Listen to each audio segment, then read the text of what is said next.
नमस्कार। Mahatma Gandhi सेंटेनियन Sindhu high school की हिंदी लोक भारती यानी कि इंग्लिश मीडियम स्टूडेंट की कविता क्रमांक 8 गज़ल में मैं अज़र पठान, जिसके कवि हैं माणिक वर्मा, आज एक बार फिर पार्ट 2 में आपका स्वागत करता हूं। कल हमने पहली 12 पंक्तियों का अध्ययन किया था। आज हम उसकी आखिरी 6 में से यानी कि 13वीं और 14वीं पंक्ति का अध्ययन करेंगे। एक मर्यादा बनी है हम सभी के वास्ते, एक मर्यादा बनी है हम सभी के वास्ते, गर तुम्हें बनना है मोती सीप के अंदर दिखो। माणिक वर्मा जी इसमें कह रहे हैं कि एक मर्यादा, एक लिमिट बनी है हम सभी के लिए। मतलब हमको एक लिमिट के अंदर ही रहना है, हमें कभी ना कभी ख़त्म होना है। हम कितना भी कुछ बन जाए, लेकिन हम सभी लोग एक ना एक दिन ख़त्म होने वाले हैं। लेकिन अगर हमें बनना है, लेकिन कह रहा है कि अगर तुम्हें बनना है तो मोती के सीप के अंदर दिखो।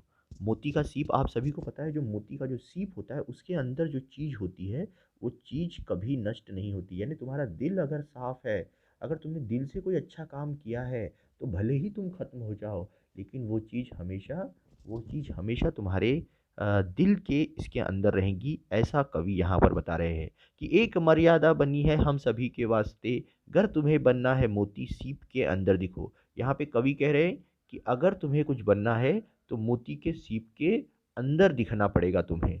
तो यहाँ पर माणिक वर्मा हमें क्या सीख दे रहे हैं कि आपको मोती के सीप के अंदर जो चीज़ होती है वो बनना है। अगली पंक्तियों में कवि कह रहे हैं कि डर जाए फूल बनने से कोई नाजुक कली, डर जाए फूल बनने से कोई नाजुक कली, तुम न खिलते फूल पर तितली के टूटे पर दिखो, तुम न खिलते फूल पर तितली के टूटे पर दिखो।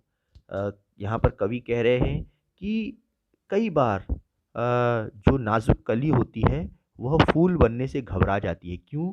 क्योंकि उसके ऊपर तितलियाँ टूट पड़ती है। आप सभी को पता है जो तितलियाँ होती है वो क्या करती है, रसपान करती है।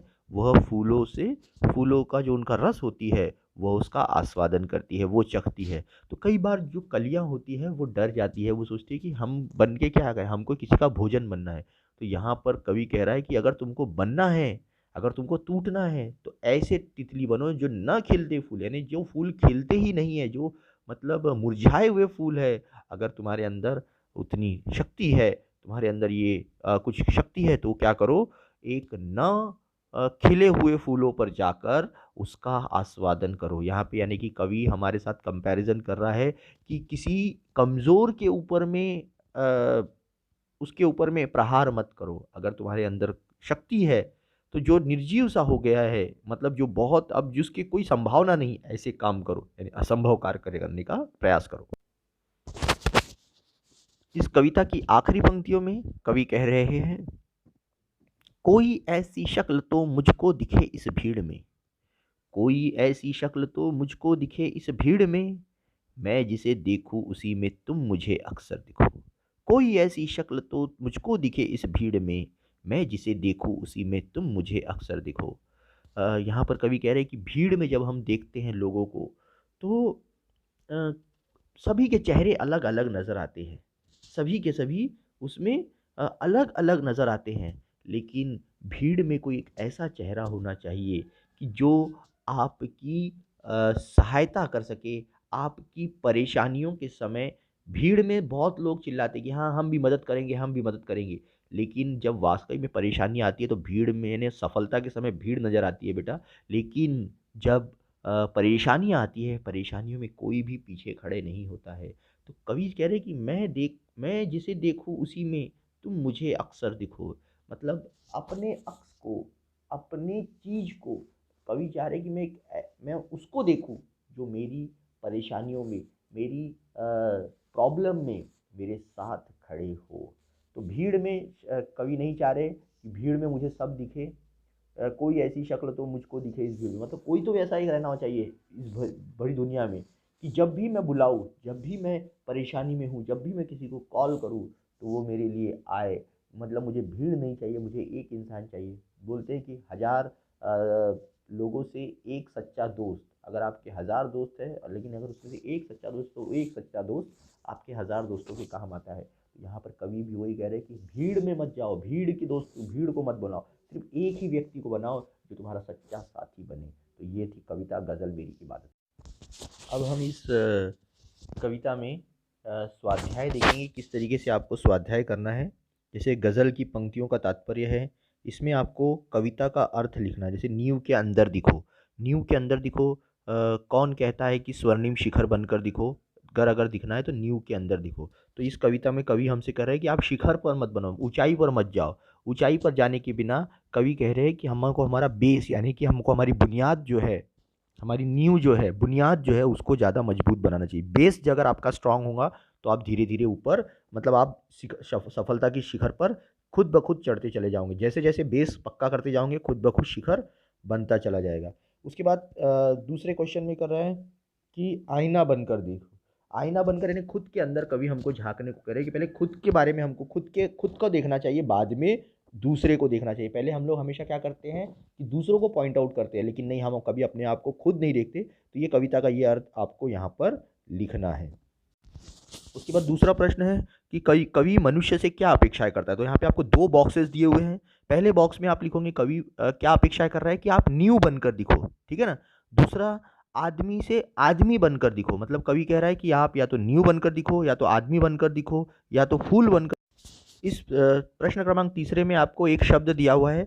आपको इस शब्द को पढ़कर ऐसा, मतलब एक प्रश्न बनाना है कि उत्तर ये शब्द आए। जैसे भीड़, तो हम लोग बोलेंगे कि बहुत सारे लोगों के समूह को क्या कहते हैं। तो आप उत्तर में लिख सकते हो कि बहुत सारे लोगों के समूह को हम भीड़ कहते हैं। जुगनू, जुगनू को लेकर हम कैसा प्रश्न बनाएंगे। रात में कौन चमकता है, ठीक है ना। तो रात में जुगनू भी एक चमकता है सितारों के अलावा, ठीक है। तितली के लिए हम लोग कैसा प्रश्न बना सकते हैं। कौन फूलों का रस चूसती है, तो वो है तितली, ठीक है ना।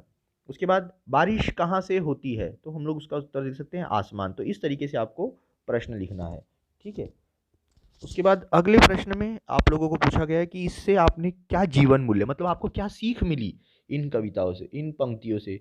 आपको महसूस होगा अपने भीतर दिखो। अपने भीतर दिखो यानी मैंने आपको अभी बताया कि आईना बनकर अपने भीतर दिखो। हम कवि हमको बोल रहा है क्या क्या सीख मिली हमको, कि हमको अपने अंदर देखना है। हमको दूसरों के बारे में नहीं देखना है कि दूसरे क्या कर रहे हैं। दूसरे कोई ऐसी शक्ल मुझे मुझे अक्सर दिखे, मतलब यहाँ पे आप कवि कह रहा है कि कोई तो हो जो मुझे मेरी परेशानियों में, मेरी समस्याओं में मेरा साथ दे। मतलब मुझे भीड़ नहीं चाहिए, मुझे एक ही इंसान ऐसा चाहिए कि जो मेरी मुश्किलों में मेरी साथ दे। उसके बाद इस कविता में कौन कौन से प्राकृतिक घटक आए, यानी कि नेचुरल नेचुरल चीज़ें कौन कौन सी आई है। जैसे शिखर, शिखर एक नेचुरल चीज़ है। फूल, मोती, ठीक है ना। तो ये सब चीज़ें क्या है, जुगनू, ये सब प्राकृतिक चीज़ें हैं। ये सब चीज़ें प्रकृति के द्वारा मिली हुई चीज़ें हैं। फूल हो गया, तितली हो गई है, शिखर हो गया है, मोती हो गए हैं। तो ऐसे बहुत सारे, आप जो भी चीज़ मतलब नेचुरल चीज़ है वो आप यहाँ पर देखकर उसमें से लिख सकते हो। इसके बाद कवि पूछ रहा है कि कवि के अनुसार ऐसे दिखो। कवि क्या बनकर दिखने के लिए कोशिश करे। तो आपको हर पंक्ति के आखिरी में कवि ने कुछ बनने के लिए कहा है। जैसे पहली पंक्तियाँ हैं, जैसे शिखर बनने के लिए नहीं कह रहा, क्या क्या बनने के लिए कह रहा है, न्यू बनकर। तो आप पहले इसमें लिखो कवि के अनुसार क्या दिखो, न्यू बनकर दिखो। कवि के अनुसार जुगनू बनकर दिखो, ठीक है ना। कवि के अनुसार आईना बनकर दिखो। कवि के अनुसार आदमी बनकर दिखो।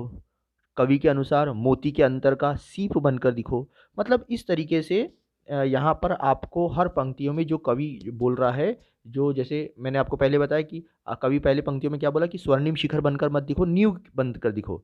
आदमी दूसरी पंक्तियों में बोल रहा है आदमी बनकर दिखो, मोती के अंदर का सीप बनकर दिखो। तो इस तरीके से आपको उसके उत्तर लिखना है। इस तरीके से गज़ल कविता यहाँ पर हम लोग समाप्त कर रहे हैं। धन्यवाद।